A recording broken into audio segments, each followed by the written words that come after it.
Welcome to the Slop Farm. Enjoy the video. You start by choosing an Android emulator because Alight Motion has no native PC app. Install BlueStacks or LD Player. They emulate Android reliably and give access to the Play Store. Once done, make sure virtualization is enabled in BIOS for performance. Download the Alight Motion APK or use Play Store inside the emulator. These steps let you run the exact mobile app on your PC, preserving features and project compatibility while using a larger screen and better input options. You now install Alight Motion inside the emulator and configure performance.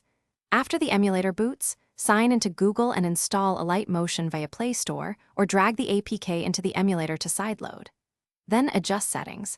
Assign 4 CPU cores, about 4 GB RAM, enable dedicated GPU or OpenGL mode, and increase resolution if needed. These tweaks reduce lag and improve rendering.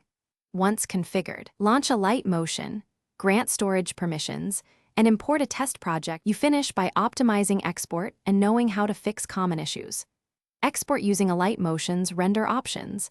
Save to the emulator's shared folder so files appear on your PC. If playback stutters, make sure hardware acceleration is active and close heavy apps. Lowering preview resolution helps during editing. If the app crashes, clear its cache, reinstall it, or update the emulator. If problems persist, reduce emulator resolution or allocate more RAM.